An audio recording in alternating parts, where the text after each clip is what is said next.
बोलो, बोलो जय बोलो, जय बोलो। जय माता की, सनातन धर्म की जय। सभी बहन भाइयों को सती माता का नमस्कार। आज हम चर्चा करेंगे तांत्रिक जो क्रिया हो जाती है घर पे, उनके समाधान के लिए कुछ उपाय बताएंगे। जैसे किसी के घर में कोई तांत्रिक क्रिया करा दी गई है और आप समझ नहीं पा रहे हो क्या करें क्या ना करें, तो हम आपको एक छोटा सा उपाय बता रहे हैं। एक लाल मिर्च लें, डंठल वाली सूखी मिर्च, और एक लौंग और एक जायफल, पूजा वाला जायफल। ये तीनों चीज आप सरसों के तेल में एक कटोरी में उनको मिला लीजिए, भिगो लीजिए। उसके बाद तीन बार एक मंत्र बता रहे हैं, वो आपको 3 बार बोलने हैं। ओम कालकाय नमः, ओम भैरवाय नमः, ओम हनुमताय नमः। ये मंत्र आपको 3 बार बोलने हैं, तीनों मंत्र। और घर में जिसको भी, किसी भी बच्चे को, किसी बड़े को अगर कोई तंत्र विद्या करा दी है या भूत प्रेत का वास है उस पे, उसके ऊपर से 7 बार उतारें और एक अंगारी करें और उस पे जला दें। तुरंत परिणाम देखें, कोई भी दिक्कत है वो दूर होगी। हाँ, तो हम अपने घर में तंत्र विद्या है या कोई काला जादू है तो किस तरह से अनुभव कर पाएंगे? घर पे आम आदमी किस तरह से समझ पाएगा कि मेरे घर में ऐसा कुछ है?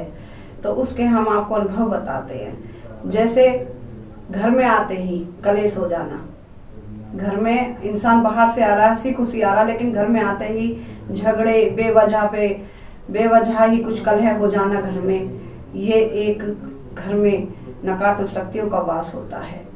दूसरा, जैसे कि ये अपने जो गेट होते हैं, वो गेटों का बोलना, चटकना, आवाज करना।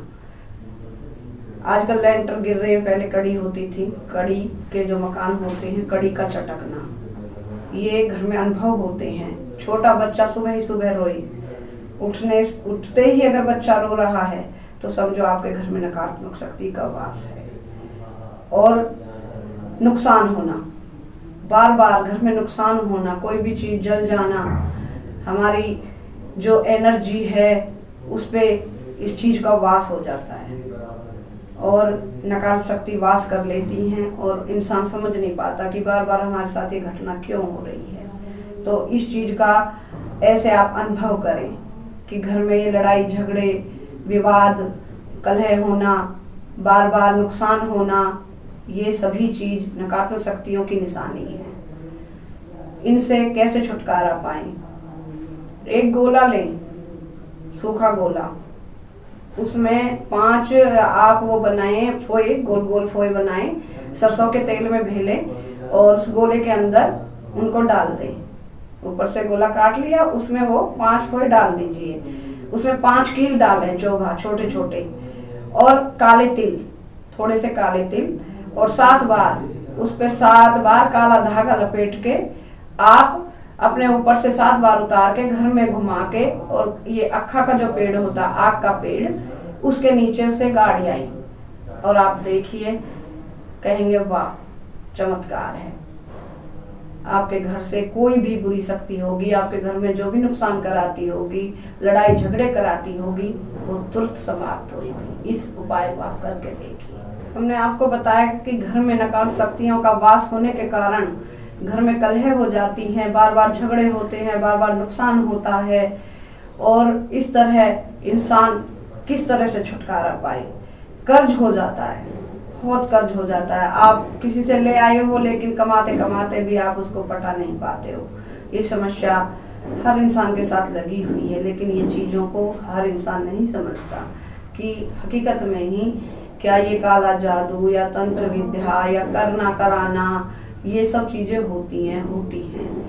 देखो, एक कर्ज इतनी बुरी चीज़ है कि ये सोने भी नहीं देता। कर्जा और बैरी रात को ही करकते हैं, कर्जा और बैरी और कांटा, ये 3 चीजें ऐसी है कि इंसान को सोने भी नहीं देती।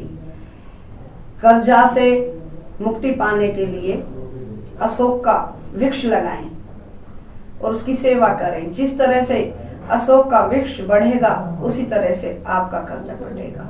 करके देखिए। यह उपाय बहुत अच्छा है, आपके जीवन की समस्या का समाधान होगा। कर्जा हो जाता है। अब आप देखिए कि जिस इंसान पे कर्जा है, और धन एक ऐसी चीज है कि अवगुण भी ढक जाते हैं, और निर्धन एक ऐसा है कि उसमें कितने भी गुण हो लेकिन उसके उभर जाते हैं। किसी ने कहा कर्ज के ऊपर, बड़े बुजुर्गों की कहानी है कि कर्जा भला न बाप का, कर्जा भला न बाप का, बेटी भली ना एक, और हर राखेंगे टेक। कर्जा अगर पिता का बेटी पर है तो भी बहुत बड़ा कर्ज है।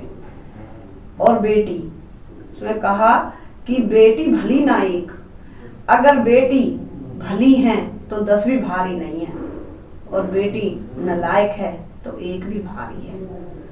कर्ज ऐसी चीज होती है।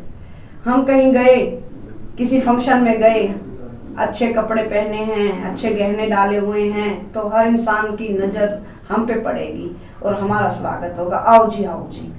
और निर्धन कितना भी अच्छा है, कितना भी संस्कारी है, अच्छे कपड़े नहीं है, बस उसका दिखावा ही नहीं है ही नहीं उसके पास, दिखाएगा कहाँ से, तो उसे कोई देखेगा नहीं।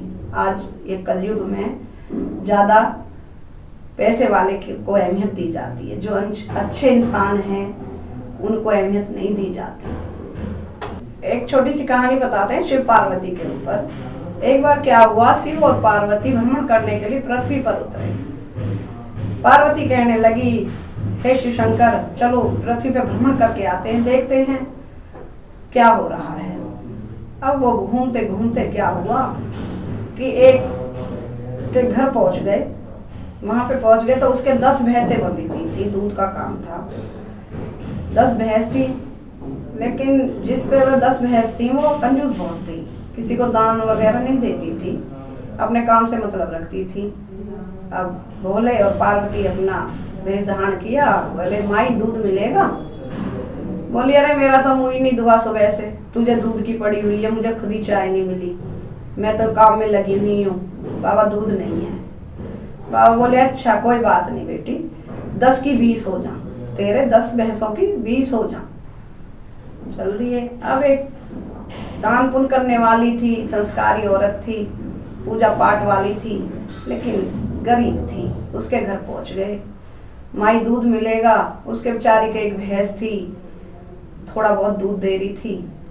हाँ बाबा, आधी किलो दूध दिया है, 1 पाव तुम ले लो, 1 पाव में मैं अपने बच्चों का गुजारा कर लूंगी। अच्छा बेटा, तेरी ये भी मर जा।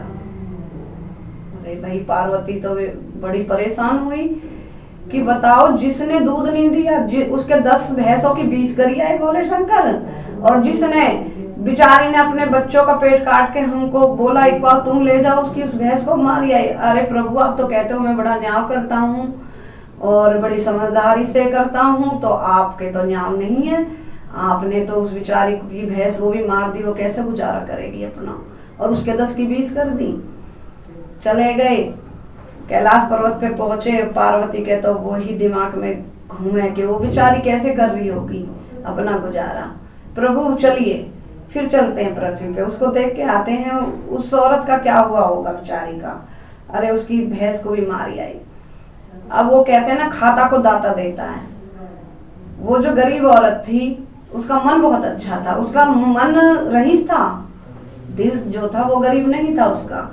उसने कर्ज वर्ज लेके अपना बढ़िया भैंस ले ली, 10 किलो दूध देवे, अपना ठीक दिन से कटे। उसके रेशमी दुसाला ओढ़ रखा, आधा नीचे खिचड़ रहा, आधा ओढ़ रखा। जय माता की, सनातन धर्म की जय।